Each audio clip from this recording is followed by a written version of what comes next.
Assalamualaikum warahmatullahi wabarakatuh. Perkenalkan, nama saya Terlin Agustian, NIM 2323240098. Prodi Pendidikan Guru Madrasah Ibtidaiyah, Fakultas Tarbiyah dan Tadris. Baik, di sini saya akan menjelaskan materi tentang Al-Qur'an dan Hadis. Yang pertama yaitu penggunaan media pembelajaran dalam Al-Qur'an. Media pembelajaran merupakan alat bantu yang dapat memperjelas pesan yang disampaikan guru kepada peserta didik. Dalam konteks pembelajaran Al-Quran, penggunaan media yang sangat membantu dan mempermudah pemahaman terhadap isi ayat, terutama bagi siswa usia yang sedang dalam tahap perkembangan kognitif awal. Media seperti tilawah membantu mendengarkan bacaan Al-Quran yang fasih dan benar tajudnya. Video animasi yang menampilkan kisah-kisah Al-Quran yang sangat efektif, yang membangkitkan minat belajar dan membentuk imajinasi positif anak terhadap pesan ayat. Media visual seperti gambar dan peta tematik juga dapat menjelaskan latar belakang turunnya ayat asbun nuzul, sehingga siswa memahami konteks wahyu di era digital saat ini. Guru menjaga dapat memanfaatkan aplikasi Al-Quran interaktif, kuis digital atau tayangan multimedia lainnya sesuai dengan gaya belajar anak, auditori, visual, dan kinestik. Tujuan ini hanya agar siswa hafal atau bisa membaca Al-Quran, tapi juga memahami dan mencintai dan mampu menerapkan pesan-pesan Allah dalam kehidupan sehari-hari. Materi yang kedua yaitu penggunaan media pembelajaran dalam hadis. Pembelajaran hadis seringkali dianggap sulit karena harus memahami bahasa Arab dan konteks kehidupan Rasulullah SAW. Namun, dengan penggunaan media yang kreatif dan sesuai dengan guru yang dapat mengubah pembelajaran hadis menjadi pengalaman belajar yang menyenangkan dan penuh makna. Contohnya, komik Islami dapat menjadi media efektif dan menjelaskan isi hadis siswa tersebut.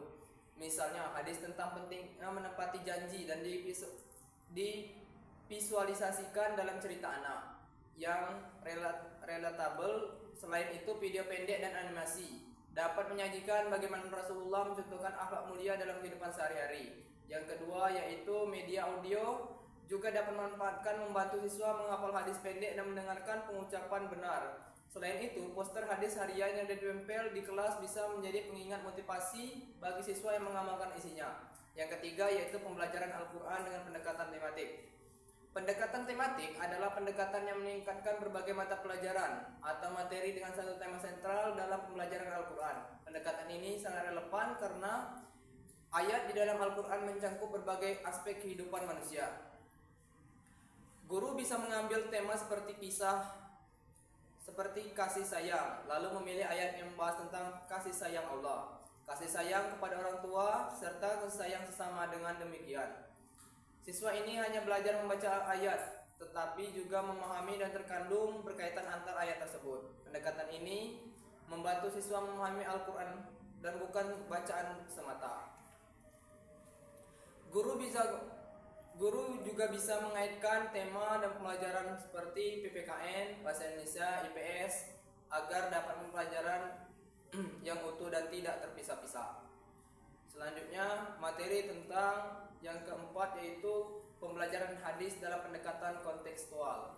Pendekatan kontekstual adalah strategi pembelajaran yang mengaitkan materi ajar agar kehidupan nyata siswa. Dalam pembelajaran hadis, pendekatan ini penting agar siswa tidak hanya menghafal teks hadis, tapi juga memahami bagaimana menerapkannya. Misalnya, ketika mempelajari hadis tentang kebersihan sebagai bagian dari iman, guru mengajak siswa mengamati kondisi kelas, membuat proyek menjaga kebersihan lingkungan, lalu mempresentasikan bagaimana perilaku tersebut merupakan bagian dari ibadah. Materi yang kelima yaitu pembelajaran Al-Quran untuk meningkatkan karakter anak. Salah satu tujuan utama pendidikan Islam adalah membentuk karakter yang sesuai dengan nilai-nilai Qur'ani sebagai kalamullah, bukan hanya baca, tetapi juga ditadaburi, dipahami dan diamalkan. Dalam pembelajaran Al-Quran, guru dapat secara sengaja memilih ayat mengandung nilai-nilai karakter seperti kejujuran, tanggung jawab, kerja keras, dan kasih sayang. Misalnya surat Al-Lail menekankan pentingnya berusaha dan memberi, sementara surat Al-Hujurat mengajarkan adab dan berbicara dan berinteraksi. Setiap ayat juga dibaca dan dijanjikan titik tolak dan diskusi nilai-nilai karakter yang bisa diterapkan dalam kehidupan sehari-hari siswa. Guru juga memberikan tugas praktek yang sederhana seperti membantu orang tua sebagai rumah dan pengalaman ayat. Dengan cara ini Al-Quran tidak hanya memberikan hafalan tetapi juga menjadi sumber pembentukan akhlak karimah yang menyatu dalam kepribadian anak. Makalah yang keenam yaitu pembelajaran hadis untuk meningkatkan karakter anak. Nabi Muhammad SAW adalah teladan utama umat Islam.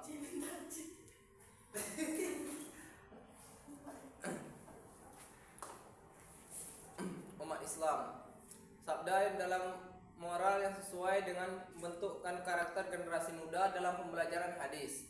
Guru memiliki kesempatan besar yang menanamkan nilai itu secara sistematis. Misalnya hadis man la yaram la yurham. Barang siapa yang menyayangi maka dia tidak disayangi.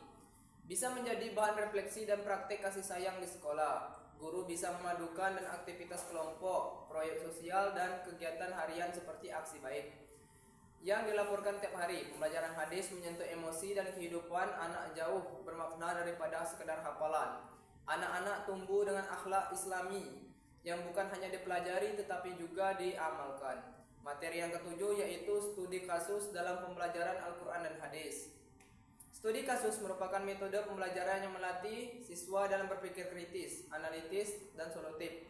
Dalam pembelajaran Al-Quran dan hadis, studi kasus ini digunakan mengaitkan dalil dan kenyataan sosial. Contohnya, guru menyajikan seorang anak yang gemar mencela temannya di media sosial. Siswa kemudian dimintai mencari ayat hadis dan relevan